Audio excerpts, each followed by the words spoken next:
Hi, I'm Jordy. I'm an alcoholic. Morning, Jordy. Um, yeah, I am quite nervous this morning, which is a little bit strange because I share all the time, and I love attention and affirmation. So 45 minutes, all for me, is ideally something I would like, but I'm quite nervous. I'm happy to have Grant here, sitting next to me. Grant was in my room when I got there first. He'd been in treatment about 8 weeks when I arrived at the house on the hill, and we were quite close in the beginning. Dwayne was also in our room, and I really had a lot of respect for them because they took their recovery seriously. And I think in those first couple weeks, it was almost like a defect of affirmation seeking that got me to work a program, because I wanted these guys to like me, and the guys that I respected were guys that worked a program. I was very lucky to be in the house with a group of people that I was with, because there are a lot of us today. I think 6 or 7 from that group that are hitting their 1 year now. Graham, also one of them, being last week. So I was very lucky, and I often kind of think of whether I would still be in recovery or whether I would be sitting here today if I hadn't been in the house with those people. So I feel very, very lucky. I think for me, one of the biggest things that has kind of got me to stick around has been identification and the ability to see myself in other people, which is something I was never able to do. And I would say it's the main reason as to why I stuck around in the beginning. I was one of those people that when I came into rehab was fists up. I was still fighting. I hadn't thrown in the towel, and I quickly recognized that my problem was the problem spoken about in this book, that I was an alcoholic of the type mentioned in the big book. But it wasn't the problem that I had a problem with, it was the solution. I didn't like the word God. I hated the word spirituality. I hated spirituality in general. I was actually quite happy being an arsehole. I was an arsehole, and I was fine with it. You know, the person that people saw me being, that mask that I put on, maybe not those last couple months leading into treatment, but certainly for the years leading up to it, that person that people saw, I was okay with that person. I was okay with the mask that I had, and I was okay with the fact that people liked the happy-go-lucky, really living in funland Jordan. I was fine with that. I really didn't have a problem with that. The thing that I had a problem with was what was going on inside, and there was a lot of pain going on inside, stemming from a massive resentment towards God and shame for the actions that I'd caused, for the actions that I'd taken, and the hurt that I've caused my family. So yeah, as I said, going into rehab, into the treatment center on the hill, I didn't really want to stop drinking, to be honest. I didn't really want to stop drugging either. What I wanted to stop was how I was feeling and the pain that I was in. I believed I was going to kill myself. I never had the conviction to do it.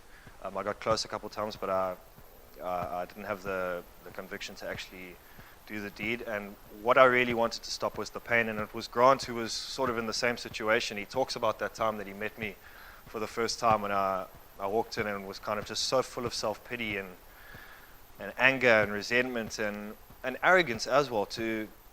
I'd looked at my life and had never expected myself to do the things that I'd done, especially in those last months leading up to it. The way I perceived myself wasn't, it wasn't close to what I was doing, and that really scared me. And I was in a lot of pain, and I just kind of tried to do what I could. I was full of defects as well, but I really tried to do what I could, and I really enjoyed treatment. I really, really did. It was difficult, and this year's been difficult, but like treatment, I've really enjoyed the year as well. I'm very happy to be here, and very grateful to be sitting in this seat. I'm one of those people that I've been thinking about what my 1 year share would be like since I sat against that wall over there 1 year ago and listened to a 1 year share. I thought about, I'll probably listen for about 10 minutes and then drifted off into thinking what mine would be like, and always bringing it back to myself, and like, oh, I wonder what my share will be like. I wonder who will be there, what people will say. It's always been about what's going to go on in the future. And when I looked at people sitting in this chair a year ago, I go, wow, that person's really got their shit together. Like, look at them a year sober. And now sitting here, I don't feel the way that I perceive them, if that makes any sense. So yeah, it's an awesome experience. This year's been absolutely incredible. So I'll talk about what it was like, what happened, what it is like now. Okay. So I was born in Durban in 1990 to a functional family. My parents are married. They're still married. They've been together for nearly 30 years. And I don't have any alcoholics in my immediate family. I had a very, very good childhood. My mom does drink, but she drinks every day, but she'll have 2 glasses of wine, put half a bottle back in the fridge and go to sleep. And I don't understand how she does it, but she does it. It doesn't make sense to me. And she wakes up in the morning, she goes to work. My dad doesn't really drink, and neither do my sisters. My younger sister is in varsity now, so I'm not really sure if I can make a judgment on that, but she does drink as well. I can't really remember having too much fear as a really young child. I was a shy kid, I know that. But I remember having a good life, a good upbringing. I was raised in a Catholic household. I used to go to church. I liked God. You know, I felt like I had a good relationship with Him, and because I had a reasonably good life, or what I thought was a reasonably good life, I was happy. And then the first time I can really remember feeling absolute fear and anxiety was high school. That's kind of where everything changed for me. And in hindsight, the story of my life and active addiction is just trying to find relief from the way I felt. It was always about justifying actions to find relief for the way I felt. And it was always about me, the way I felt, and doing things outside of myself to make what I was feeling inside better. And that's the way it was. That's the way it went the whole time. It's okay. It's behind you. Yeah, in high school, I didn't grow from like grade 7 to matric. I just stopped growing in grade 7, and I didn't get any bigger. And that for a boy in an all-boys boarding school was quite a difficult thing for me to go to. Boys can be mean, and I got made fun of, I suppose, as much as any kid would. But it was really difficult for me, and I remember feeling incredibly anxious to be around people and to do things and to shower and to be a part of the class, and just a lot of anxiety all the time. And I remember, I think it was grade 8 or 9, a friend of mine killed himself. And at that point, I didn't really think about how it affected his family. I didn't really think about the way it affected any of the people in his immediate life. All I thought about was myself, and I entertained the idea of killing myself for the first time then, and it scared the living shit out of me because I didn't want to die. I've never wanted to die. I've always wanted to find a way to live, but I've never had the rule book, and it was always like I was looking at other people. They seemed to know what they were doing. They were so comfortable around people. They were so happy just being, and here I was overthinking things and really making life complicated for myself because of my selfishness. The book talks about the selfishness being the core of this disease, and that's been something I've quite easily accepted, I think, because when I look back, I can see every situation that was made difficult by the way I think was me bringing that back to myself, and always about me, and always about how I felt, and never about what my actions did to other people. Always about the justifications for my actions, regardless of the outcome of what I did, regardless of the hurt that I caused. I felt so justified in acting like a dickhead because of the way I felt that it didn't really matter what I was causing. And that to me is incredibly selfish, and this program, if anything, has given me the awareness to see that. So I guess I'm still selfish, very much so, but through working the steps and speaking to my sponsor and doing my step 11 at night and getting on my knees, I can slowly get that awareness and start to see myself for who I really am, which has been both terrifying and amazing, also quite difficult. So high school, about grade 9, I remember entertaining the idea that I would kill myself and being really anxious about it and depressed and going to see a psychologist. I did end up telling my mom because I was scared I was going to do something stupid, and my mom's always been the person that I go to when I'm in that kind of shit. In my active, she was the one person who kind of got to see behind the mask, I feel.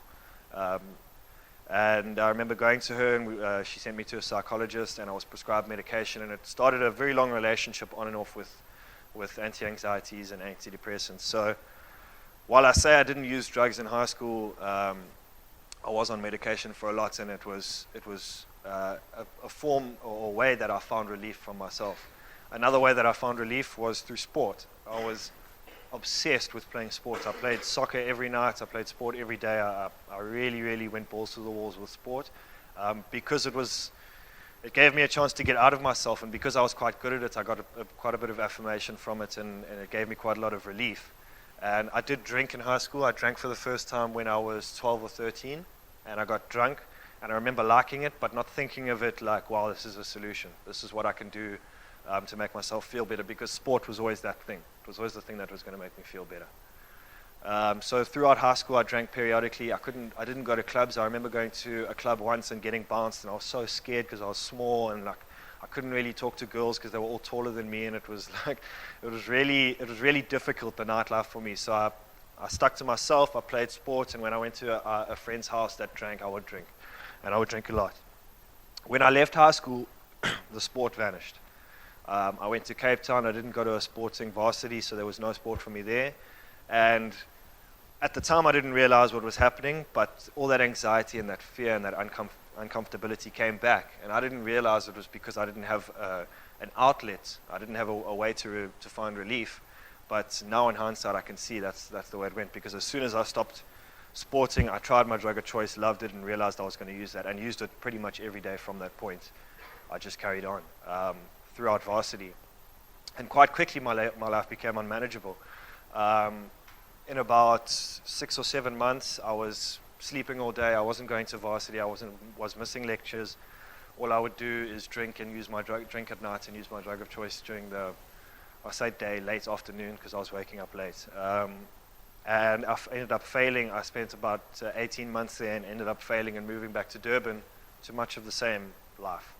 I ended up living with my parents because I couldn't financially support myself, and my parents have been, through that time, were big enablers, especially my mom. I suppose my dad too.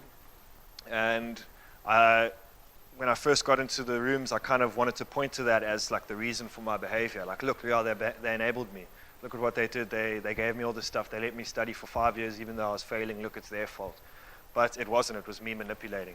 It was me doing whatever I could to get my way so I could have an easy life, a lazy life where I could use and skate and just do what I wanted generally. Just be a selfish person. So for 3-4 years in Durban, it was much of the same. That 4 years is kind of mixed into one giant haze of drinking and using my drug of choice, because there's no real significant thing that happened in my life there. I suppose the one significant thing that did happen was with my dad. He was playing indoor soccer, and he hit his head and was in a coma for about a month and came out physically and mentally severely disabled.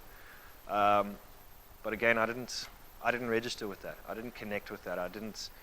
I felt something at that particular moment, and I did cry, but after that it was numb, and it was more justification for me to use. My entire active has just been about justifying things, using my feelings to justify my actions. That's active in a sentence for me, and selfishness.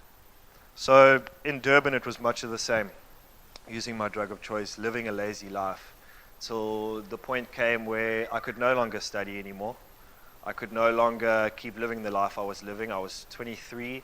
I was still living with my parents, and I didn't have anywhere near a qualification. I'd done first year varsity about 4 times. And still at this point, putting up the mask of everything's cool, everything's lekker. I've got all these good friends with me, and they'll be there with me forever, and we're like living a rock star life. Madness, basically. Insanity. The way I perceived my life was not the reality. And I got very resentful for anyone who would see my life the way it actually was. I was also one of those people in active that would love to point out other people's defects. And I used to think, when I pointed something out that was going on for you, I used to think that it was me helping you, me making you aware of something, but it wasn't. It was just me pointing out something in you that maybe other people don't see, so that you think I'm insightful and so that you think I'm smart. Everything I did was to make your perception of me seem better. My entire world was revolved around this mask and affirmation and getting people to like me and getting people to respect me. And it was an insane way of living. So at about 23, 24 years old, I stopped studying. eventually I couldn't manipulate my parents anymore. They said, look, you've been doing this for 5 years. You're not going to pass. It's ridiculous. You need to get a job. So I decided, a lot of my friends had finished their degree and were going overseas to teach English. And I decided that's something I'd like to do. So I put in as much effort as I could to try and get the qualification, which was like a 1-month course to get overseas, which I managed to get. And I went overseas to Vietnam to teach English for about a year. And for me, this is really where the downward spiral into rock bottom happened, because now I could start afresh. I believed, also at this point, I did see my drug of choice as a problem. I wanted to stop it, but every time I stopped, I justified a reason to start again. So I could stop for a couple days, but because I felt so shit and because of self-pity, poor me, I needed to use again. And at that point that I was using, there was no defense. It talks about the lack of defense against the next drink, and for me it was like that with my drug of choice. I had no defense against the next drink because of the next drug, because of the way I felt. And I was so self-obsessed, and in that feeling that I just couldn't move on, and I couldn't think logically at that point. It was all about me finding this drug of choice to use because of the way I felt. So I went over to Vietnam, and now what I later learned was a geographical. I stayed in a town with about 100,000 people, no other foreigners, and my drug of choice wasn't there either. But I just substituted. I just drank and I played indoor soccer, and I very quickly became unmanageable. Well, I suppose I don't even think I was manageable for even a week. And I think I lasted about 2 or 3 weeks without my drug of choice before going to quite a far length to find it. And then I found it again. And I spent 3 months in this town drinking, and eventually I was fired. Obviously, I couldn't manage my own life. I couldn't work for a person. They wouldn't want to hire me.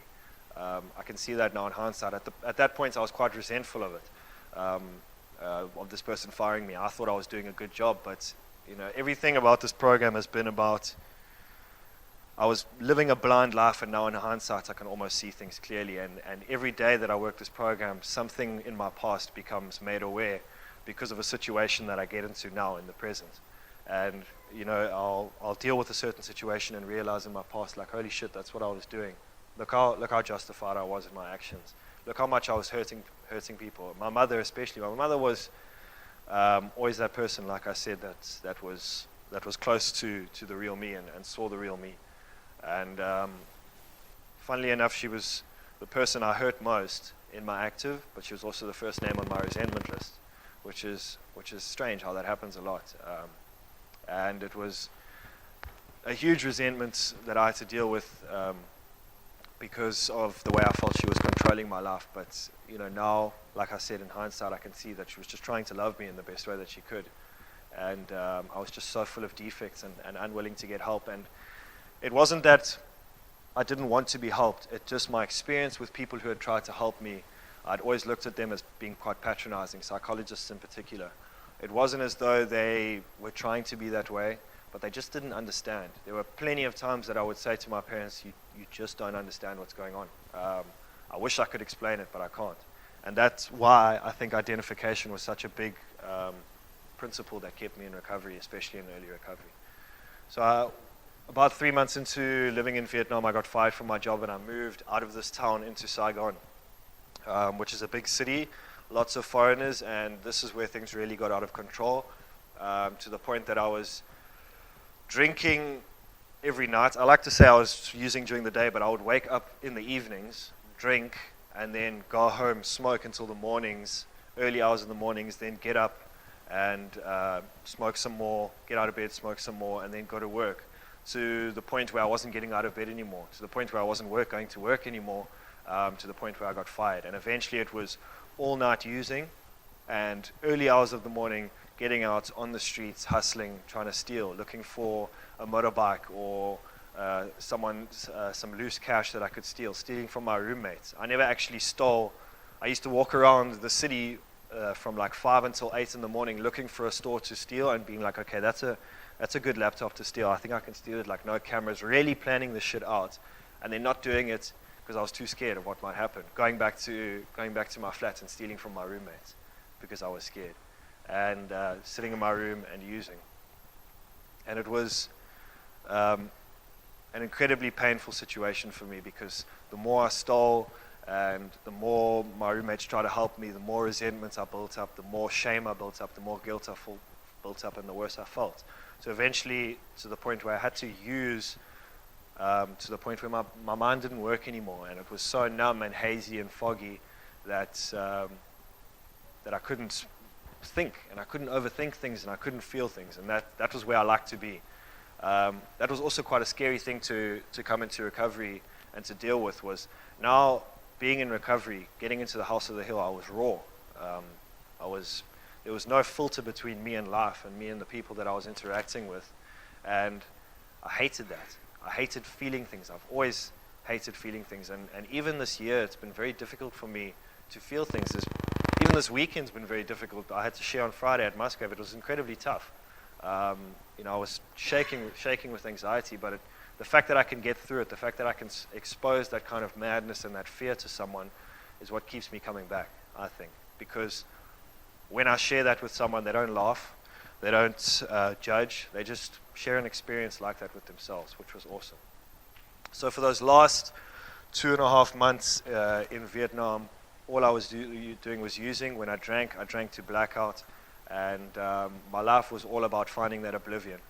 To the point where I didn't have any passport left. My passport had expired. I had no money left. Every time my mom, because also I would phone my mom to get me out of jail and manipulate her and say, no, my car, you can sell that, or no, there was that 21st gift, you can use that, or whatever manipulation I could do, and not just feeling bad and manipulating, but feeling really entitled to the money, like she owes it to me, really, really entitled to the way she should be treating me, and she did help me out a lot, to the point where I just kept spending that money on drugs. She sent me money to renew my passport, I'd spend it on drugs and alcohol. She sent me money from my car, I'd spend it on drugs and alcohol, and eventually she had to send money to my roommate, who broke into my room, got me to go to the passport office with him, stamp my passport, put me on a plane, and send me back to Durban, because I didn't want to leave. I was, in a weird way, okay with that really mattress and laptop life, and the only reason I had a laptop is because I couldn't sell it. It didn't have a battery and the screen was cracked, so nobody would accept it. So, and I was kind of, in a sick way, okay with that. I wasn't okay with the hustling and the anxiety around it. Like nowadays, if I have a using dream, it's not about that sitting in the mattress watching a laptop and using. It's that anxiety and the hustle and finding ways and means to get more. That's the pain. That's the really hard part for me, and that's the part that I try and avoid being in recovery, is those feelings that justified my using, not the using. The using was okay. The using was good. That's why I used, because it worked. It was a solution for me. My problem was my behavior, and the way I felt made me feel this certain way. And it was an absolutely terrible way to live. I really hated it. So like I said, my roommate, who I actually haven't spoken to, or I spoke to him briefly, but really haven't acknowledged for what he did for me. He bailed me out, and I was on a plane in Vietnam on the Saturday, and on Monday I was in the house on the hill. I went straight for 36 hours around the world into a rehab center.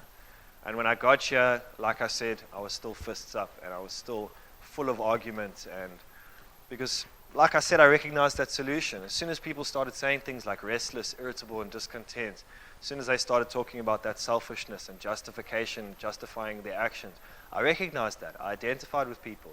I remember someone saying, the one sentence that really got me was someone saying, I have a lot of shit going on in my head, but I can't feel like I feel like I can't share it with people because I'm too scared of what they might say. And I was like, that's me.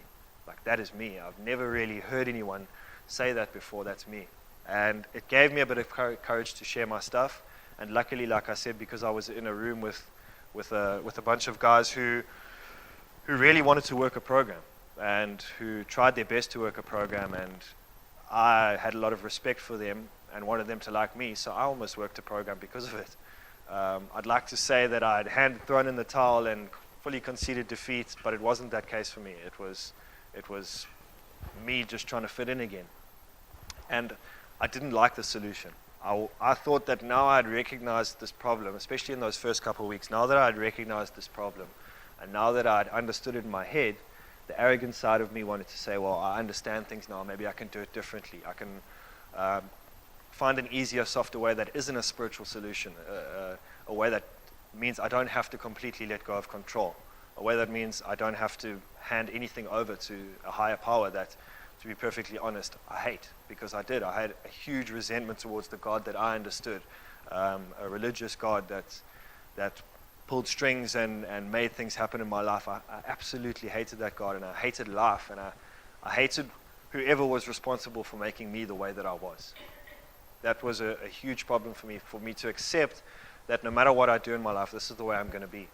This is who I am, and I have to accept that. And it was a story in this book, Acceptance is the Answer, where he talks about acceptance being the answer. And that for me was a huge story. I read that a lot. I read the big book every night, and that was a big turning point for me, because it wasn't about changing things. It wasn't about changing the things on the outside, but rather just slowly, one day at a time, working on little bits and pieces that can work for me and allow me to move forward, and all the while accept the things that go on around me. And for me, expectations and arrogance and willfulness are three of my biggest defects. And expectations being the way I want someone to behave and the way I want life to treat me. And I have to constantly work. Every single day this year, that's something I've had to work on. Because if I don't, it comes back. You know, I often overthink about my time in recovery, and I'll think have I had this spiritual awakening? Have I conceded defeat? But at the end of the day, I just try and let that shit go and just work on things a little bit at a time. Because it doesn't really matter what I think. It doesn't really matter what I think about this program or what I think about myself, as long as I'm doing what I'm told and trying to kind of link up with the will that's not my own, whether that be a mixture of what I may think is the right thing to do mixed with my sponsor's advice and what it says in the big book, and applying spiritual principles to life, just trying to find that way to live that isn't me living on my own will. And that's been very difficult. So in treatment, I remember arguing with Don every single morning, just about acceptance and handing it over and letting go of control. And every single time he'd be like, throw in the towel, let it go. And we argued a lot, and I'd stay after the meetings and chat to him afterwards. And he was always very patient with me, and something I'm very grateful for. All the counselors in the house on the hill were very patient for me. I think the biggest turning point for me in treatment was my life story. I read my life story full of arrogance and self-pity and selfishness, and I had all these expectations of how it would be received, people maybe feeling sorry for me a bit. I kind of looked through every defect on the page at the back as to be like, okay, yeah, I was this there, and I was this there, and I was this there, to try to prepare myself, guard myself against this attack. And then it was actually Cass who ripped my life apart completely shattered me, and I was like, what the how can this person be talking to me like that? And I remember walking out of that room being like, what have I done? Like, how, is anything, my perception of anything real? You know what I mean? Like, really went completely to the other end of let it go. For about a day, I completely surrendered, and I was like, what the hell? How could I have done that? How could I have been so mad and not seen what I was causing? All I saw was this side of using, the me side of using. I didn't see the them side of the using and the you side of using. I just saw the justification and the entitlements and the reasons for me using, and anything was just a cause of that. You know what I mean? This was God's fault because He made me this way. And my life story was a huge turning point for me. And I remember speaking to Cass afterwards in the one-on-ones and being like, okay, here comes round 2. She's really going to give it to me. And she didn't. She shared with me. And she opened up to me, and she didn't judge me, and she understood. And I was like, wow, what's going on? My sponsor was Josh in treatment as well. And he I think I was quite difficult in treatment. I remember even at my leaving group, he said I'd been there for 4 months, but it felt like I'd been there for 7, because I just questioned everything, always questioning things and always answering and finding out what the solution was. And throughout my recovery, I'd like to say that from that point, from that life story, that I was in. I was in again, I'd fully conceded defeat, but that, again, is not my truth. It hasn't been my experience. I've had all these reservations about if I get to a certain point, something happens and this solution doesn't work for me, I'm dropping it and I'm going back to my old way of life. It's been that way for me because I feel like I'm close to using. I've seen a lot of people sit here, even in just my year, and share for their 1 year, their 2 year, and their 3 year, and talk about never, ever, ever using again. Never. Not once will they ever use again. They know 100% that they're going to live in this program, and then months later or weeks later they relapse. And that scared the living shit out of me because about 2 weeks ago, I finally realized, okay, I'm going to be doing my 1 year share, and I was really excited for that. And that's, I go excitement and then immediate fear, and I was scared about it. I was scared that once I reached this certain point, something would change in the way I perceived my recovery, and I would look at myself as having made it. And I would look at myself as being the type of person that's winning at recovery. I've got my golden chip, that's like the winning golden ticket, and it means I'm good. I can transcend in AA now, I can move on. And I've had to really check myself and look at the experience of others, because a lot of the time for me, this is my first time in recovery. It's my first time being introduced to a 12-step program, and I don't have any experience with relapse. And I know it might be a bit selfish to say, but I'm grateful for people who have relapsed. I really am. I'm grateful for the fact that I identify with that person. Therefore, and my thinking is the same to try and get me, especially in early recovery, to try and get me out of this program, my thinking is the same. That person actually did that, and they ended up a certain way. So maybe that's exactly what will happen to me, because this is the person that I identify with most in the world. These are the people with the most in the world. And the beauty of this program is it's given me the ability not only to identify with you guys here, alcoholics and addicts in this room, but all people, all over the place, not just addicts and not just alcoholics, but friends, family. I can identify. I used to think that alcoholics were the only people that felt fear, but that's not true. Lots of people feel fear. Lots of people feel self-pity. I'm just so self-obsessed that it matters to me more than it matters to anyone else. So I after that life story and my step 5, rehab was fun. I really enjoyed it. I had a couple wobbly moments, but for the most part, I really enjoyed rehab. I enjoyed the fact that I could share my experience without fear of being judged. And I really liked the fact that I could share my experience with someone and they'd be like, yeah, I know what you're talking about. I had 2 buddies, one of which is still sober today, Sandile, and he's, he calls me every now and then and we chat, and it's really awesome to be able to connect with someone like that. My sponsor, Josh, was one of the first people I'd ever had that kind of real connection with, like a person I could really tell that scary kind of shit with, and I don't even have that relationship with anyone today, besides my sponsor. He's the only person in my life, and I suppose I'm closer in terms of knowing about people, like with my mother and my best friend, but in terms of that real honesty and knowing what's going on with someone, there's nothing like that sponsor-sponsee relationship. So that's been really amazing. Another experience of mine that was really cool was an amends that I made. I hadn't made any amends this year. I suppose slowly been making financial amends to my mom, and by living in this program, making an amends to her and to my family that I'd hurt.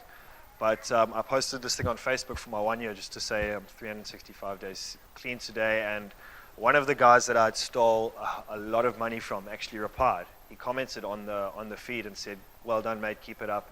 That's awesome. So I immediately didn't feel good. I was like, oh shit, what does that mean? Is he manipulating? Like, what is he trying to say here? What's he going to do? Like, is he going to post a picture of me stealing shit out of his drawer on Facebook and out me completely to everyone?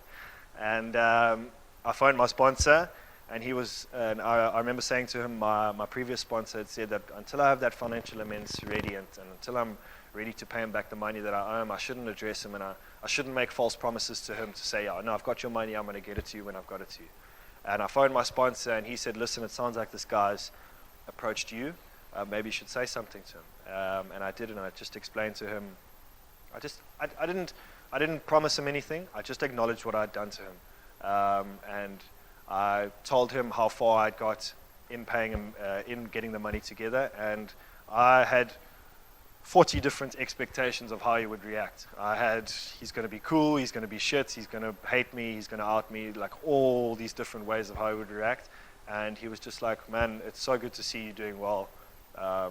Keep it up, onwards and upwards. And I was just blown away. And for the first time, I felt those promises that Grant forgot to ask someone to read. And for the first time, I felt those promises. That freedom I felt throughout my recovery. It's been a very slow period, a slow process. I've slowly felt less anxious in situations. I've slowly felt things, but this was one of those situations where it was like instant gratification, which is what I love as an addict. I love being instantly gratified, and it was like as soon as he said that, it was a lot of guilt and shame just left, and I felt amazing. It was a really, really good experience. My year, having said that, has been difficult. I don't feel like I've been on a pink cloud. If I have been, I've kind of overthought my way out of it, and I go crazy in my head when I think things are going well, and like I said, I've had these reservations as well. But every single time I've hit a point that I perceive to be a reservation, I've told myself from the beginning that I'll try to the best of my ability to work this program. And part of me especially in the beginning, wanted it not to work. I wanted this program not to work because it meant I could go do my own thing. I could take control back. I could, get back to that familiar mattress and laptop. And that's a very small part of me, and it's getting smaller and smaller each day. So every time I've hit one of these points, I've dived back into the program, and it's worked. And even sometimes it's worked. I've even been resentful about the program working. It's weird. I'll be like, expose my shit, do a step 11, get on my knees, chat to someone, try help someone, maybe go do something for someone else anonymously, and I feel better, and I'm like, fuck. Damn it, this shit works. I get resentful about it, but now the place that I'm in today and the place that I've been in recently, it's amazing. One of the biggest gifts for me is when I'm in that moment of anxiety and when I'm feeling shit, I'm okay with it. I can move on. I can carry on with my life. And my mom sees me being anxious, and her experience with me being anxious is me running. So this last week I've been very anxious with my shares coming up, and she actually asked, she's like, "Are you sure you don't want to take something homeopathic, a homeopathic anti-anxiety?" And I'm like, "No, I'm fine. Like, yes, I feel like shit. Yes, I'm scared, but I'm okay. Like, I'll get through it, and I can chat to my sponsor, and I can deal with this shit." And that for me has been the biggest gift, just to be able to feel, be raw, and experience life, and experience these emotions, and just not run, stick around. I'm not sure how much time I have left, but I don't really have anything else to say, so I think I'm going to end it there. Thanks.